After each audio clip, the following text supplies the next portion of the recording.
While Valentine's Day is supposed to be a celebration of love, it's no secret that the holiday isn't enjoyed by everyone all the time. Especially if you've just been through a breakup or don't have anyone to spend Valentine's Day with, you might not have the happiest experience. Here are 3 stories about dating and Valentine's Day that were downright terrifying. Story 1. For backstory, I'd been single for about 3 months after having broken up with my girlfriend of 3 years. Needless to say, I was still bummed out and lonely, and though I didn't feel too proud, I'd been exploring Tinder to get a few hookups. On one particular night, I matched with this girl called Alicia. Unlike a lot of conversations, this one kept going strong, and eventually we exchanged phone numbers and she asked me if I wanted to come over via text. Of course I'd be down, but with all the stories of catfishing, I wanted to stay safe. I chatted with her over text for a bit more, and all her responses seemed normal. Then I asked if I could call her, to which she replied that she couldn't talk right now. That was a bit of a red flag for me, though I wasn't ready to abandon the conversation just yet. I sent a sad face emoji, and in response, Alicia sent back that she worked virtually and was doing a night shift and was in a Skype call. This was during the pandemic, so I felt that was a bit more plausible. I asked her when she'd be done, and she told me the meeting was just wrapping up now and that I should come on over. She shared her address, which was about 10 miles away, and after taking a moment to get ready, I left my apartment and walked down to my car. Now, I don't want to give away too many details, but I live in the suburbs of a major city, and like all cities, this one had some not so nice areas. So when my GPS was taking me to some sketchy side of town, I became a little concerned. Eventually I pulled up to some run-down apartment building, and honestly I didn't feel safe. I decided to text Alicia again, but after a minute or two she hadn't responded. Then I decided to call her, but she didn't answer the first time. My heart started to sink as I realized this might have just been a setup, but before leaving I decided to call again. This time someone picked up on like the 5th ring. After I heard them pick up, I tentatively said into the phone, "Hello, Alicia?" For a moment there was silence, but then someone said, "Hey, this is Ben, right?" Just for the record, Ben isn't my real name, but I'll use it for the story. I said, "Yeah, can I come on up?" After another moment of silence, the voice said, "Yeah, sure." As I hung up the phone, the gears in my head were turning as I tried to process the phone call.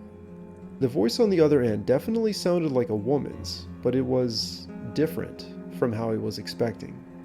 I was in my mid-20s, which Alicia also seemed to be, but the person on the phone sounded a bit older, like maybe late 30s. They also sounded a bit tired or slow.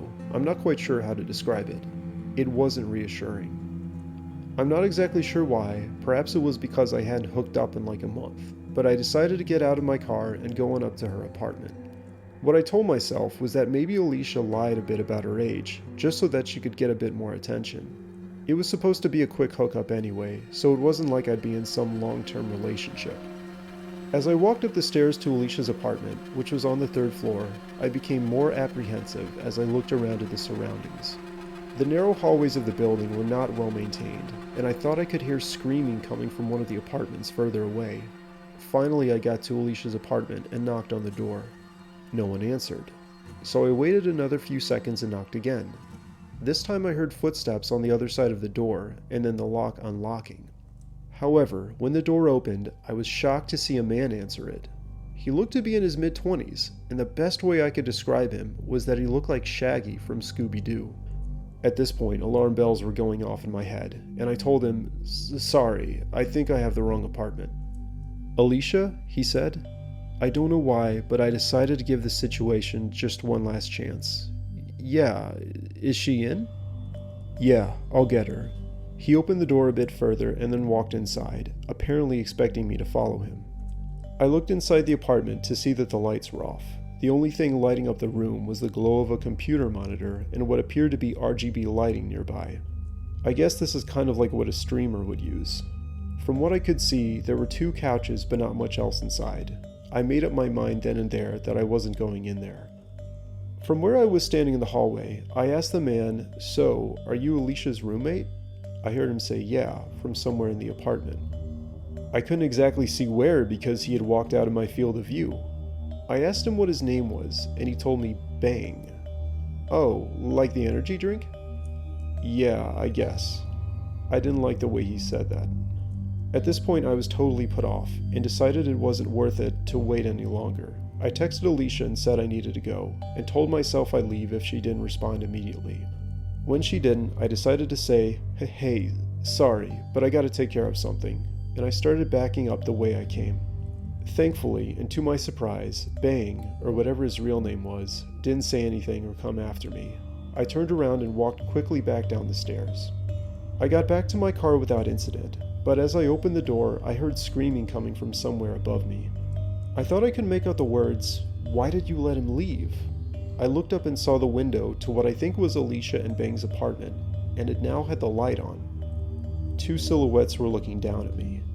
I threw the key in the ignition and basically floored it down the street. When I got back to my apartment building, I checked my phone again to see 3 text messages. The first one said, "Hey wait, come back." But the next 2 were far more disturbing. The next one read, "You're a sad little bit," and then the last one was, "Good thing you're up," and ran away since we were gonna chop you up. My heart was racing as I read them, and I decided to take screenshots of the text conversation before blocking Alicia, or whatever her name was. I also went on Tinder, only to see that the profile had been deleted. I still reported the profile to Tinder, and I actually called and spoke with the police. However, I'm not sure that either of those things did anything. This just goes to show that you can't be too careful when meeting a stranger for the first time. I did still use Tinder after that, but from then on I would always meet girls at a public location first. Luckily I met my current girlfriend not long after that, and I haven't used the app since. Story 2. This happened one Valentine's night about 10 years ago. One of my coworkers at the time, who I'll call Sandra, insisted on fixing me up with a blind date. I didn't really know Sandra that well, but I'd also only been at my job for about 3 months at that point. Having broken up with my last boyfriend a little over a year ago, and not really dating since then, I was nervous as I took a seat at a local bar. A few minutes after I got there, my date showed up, who I'll call Peter. Peter was an average-looking man in his 30s, which was around my same age. He was wearing a red and blue plaid shirt and jeans, which was appropriate given the weather. Peter told me that he knew Sandra from college and still kept up with her. He told me that he worked at an office nearby and that he and Sandra would get together every now and then with some of their college friends. I was still a bit nervous, but hearing him tell me this was a little reassuring. I'll leave out a lot of specifics of our conversation, but I don't think it would make any difference. I asked Peter what he did for work, and he told me that he was in marketing for a company that had an office in our city. He asked me what I did, and I told him basically the same thing. I asked him what his hobbies were, and he told me skiing and playing hockey. At first everything seemed normal, and we were even hitting it off. However, as the conversation went on, something started to bother me. Peter started to sound a bit too energetic. Not necessarily nervous, just that he was speaking a bit more quickly. Perhaps like he was trying to speed things up, but I'm really not sure how to describe it. Eventually he asked if I wanted to go back to his apartment for more drinks, telling me that he had a bottle of wine he was saving for a special occasion. I wasn't too sketched out yet, so I accepted his invitation and we got into his car. When I got in, I noticed a particular odor, and overall it was very messy, and it was kind of off-putting to tell the truth. Peter cracked a smile and joked that he really needed to get it cleaned. 5 minutes later, we pulled up to an apartment building, and Peter got out and opened the door for me. The apartments were in a nice side of town, which was again reassuring. He opened the door for me, and we walked inside and then took an elevator up to the 5th floor. It was at this point that Peter started looking around, which I found very strange. It seemed like he was watching out for someone that might run out from one of their apartments and grab him. Alarm bells started going off in my head, but unfortunately they were faint enough to the point where I let him lead me to his apartment. To my dismay, his apartment was even more messy, with both clothes and food and who knows what else on the floor. Peter saw me hesitate to walk inside, and apologized again for how messy it was. I honestly didn't want to walk inside with him. There was an odor coming from his apartment as well. He told me that he and some of his friends had just had a wild party the week before, and he hadn't had a chance to clean up yet. He also told me that his dining room was very clean, and that that's where we'd be having the wine. I thought about it for a moment, and then apologized and said I was a neat freak and the mess really bothered me. He didn't seem to accept that answer though, because he suggested that I just hold my nose and come with him into the other room. I now had no interest in pursuing this date further, especially after that last comment, and I excused myself and told him I had to get going. I started to walk away as he kept insisting that I come inside with him. Peter then put his hand on my shoulder and I jumped back. Seeing my reaction, he started to apologize and told me not to worry, but I was done. I told him I was leaving and started to walk back down the hallway to the elevators. As I walked into the little lobby area, I looked back and saw Peter, but then I felt like throwing up. I saw there was someone else with him, someone who I didn't recognize. As Peter and the other man saw me push the elevator button, they started to walk towards me. I panicked and let out a scream, and thank God that made them stop for a moment. The elevator opened and I got inside. I pressed the door close button like a crazy person, all the while keeping my eyes on them. They were standing about 15 feet away from the elevator doors, and they weren't moving or saying anything. The 20 seconds I spent in that elevator were the 20 most tense seconds in my entire life. When the doors opened, I bolted out of the apartment building. Obviously, I didn't go back to his car. Rather, I kept running to the next apartment building. On the way, I came across another couple who thankfully were extremely understanding. They saw what shape I was in and immediately offered to call the cops. For whatever reason, I decided not to. Perhaps because Peter and the other man didn't actually do anything that would clearly incriminate them. Instead, I asked the couple for a ride back to my car, and they gladly gave me one. I was still incredibly paranoid at that point, but I was able to safely drive back to my apartment, and the night went by without incident. The next day at work, I pulled Sandra aside and told her that the date didn't go well. I didn't want to give her the full backstory immediately, as I wasn't sure she'd believe me, or maybe she was even in on it. Sandra apologized and told me that Peter was an acquaintance of a friend, and that she didn't really know him that well. I told her that Peter told me that he and Sandra were friends from college, and she looked confused. Eventually I divulged the entire story, and she seemed as shocked as I was. Sandra even started crying, and I tried to comfort her, telling her it wasn't her fault. Sandra moved on to another job not too long after, and I'm not sure what happened with Sandra and Peter after that. Looking back, I feel bad that I didn't take the couple's advice and talk to the police. I think that even if they couldn't have arrested him, at least they could have been made aware of the situation. And perhaps that would have dissuaded Peter and whoever was with him to not try with another woman what they tried to do to me. In any case, I hope that no one ever did fall victim to Peter. Story 3. This story happened several years ago, one Valentine's night back before the pandemic. I'd met my then girlfriend about 2 months before that, and we were both sophomores at Penn State. For the purposes of this story, I'll refer to myself as Dan, and her name will be Sally.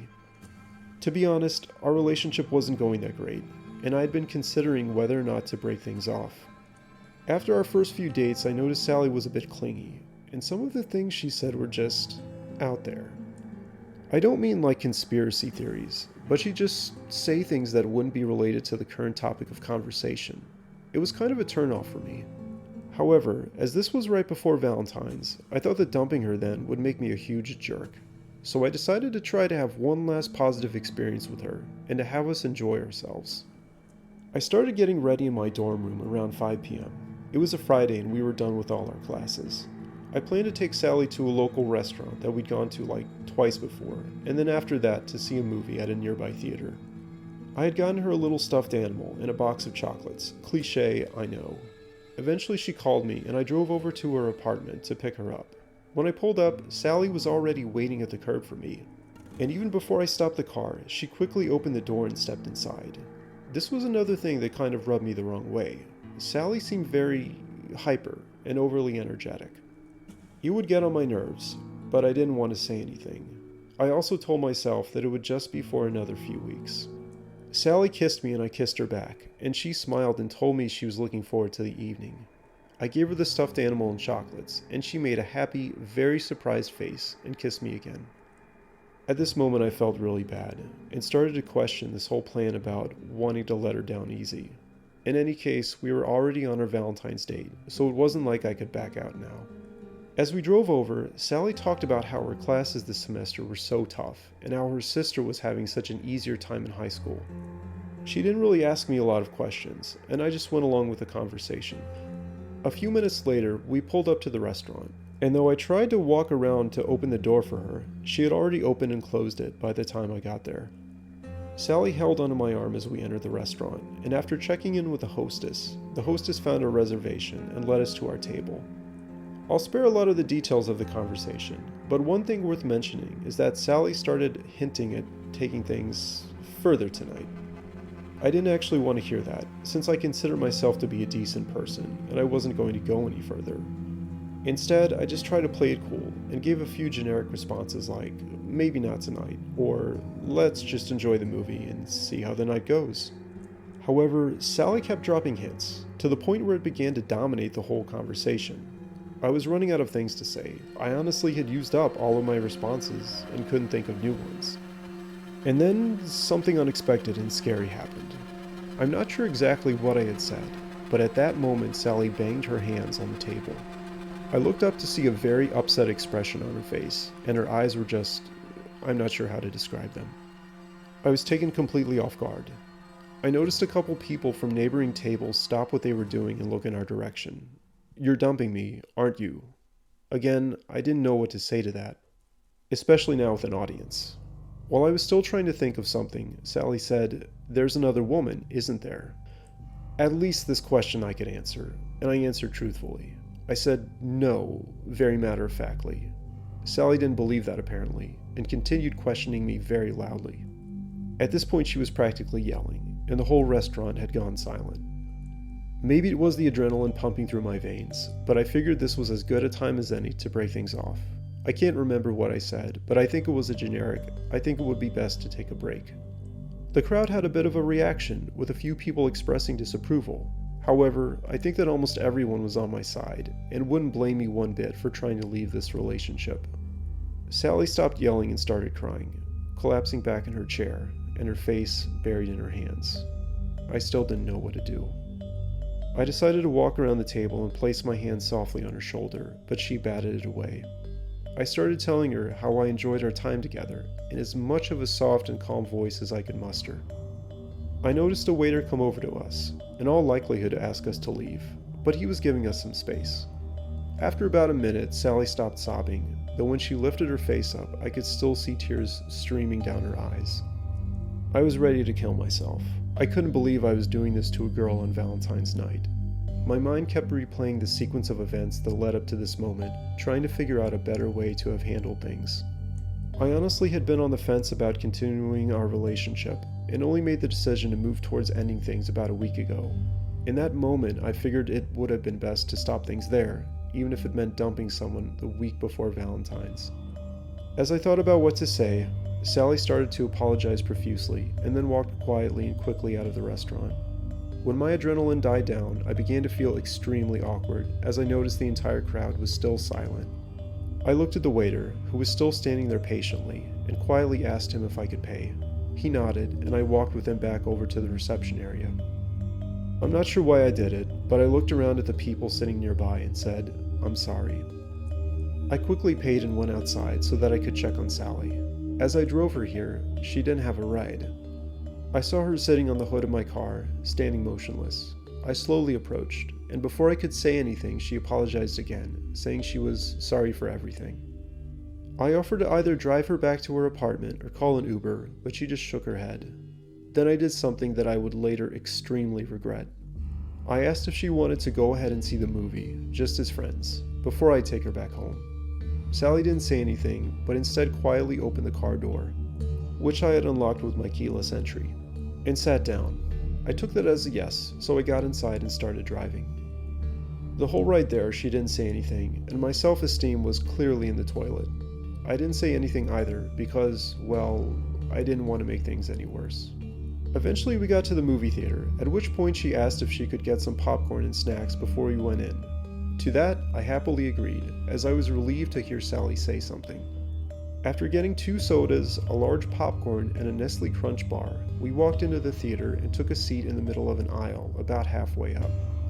The movie we saw was Peter Rabbit. Even though one of the 50 Shades movies was also out, neither of us were really into that, and of course I had planned on breaking things off anyway. As the movie started, I noticed that Sally was sitting completely still, her eyes locked on the screen. She was also sitting upright in the chair, like she wasn't laying back. I was about to say something, but I figured it was just her being upset, so I decided not to. About 15 minutes into the movie, Sally said she had to use the restroom and excused herself. I watched her walk down the aisle and then turned to go through one of the exits. There was an exit on either side of the theater, leading to a hallway with entrances to other theaters and leading to the bathrooms and back to the main lobby. Sally didn't return, and after a few minutes it dawned on me that she was probably crying in the bathroom. After everything that happened and how much I was hating myself, I knew I had to try to find her and comfort her. I set the popcorn on the seat and made my way to the exit. As I did so, I began to wonder about if she might try to attack me. I'd felt so bad that I hadn't really thought about that after when she first banged on the table in the restaurant. That thought really started to bother me, and as I walked to the set of doors leading back into the hallway, I became really cautious. This movie theater had 2 sets of doors, one right in front of the other, so there was a little space in between them. There were windows, so I looked inside and didn't see anything. I quickly pushed the doors open, now half expecting Sally to be there.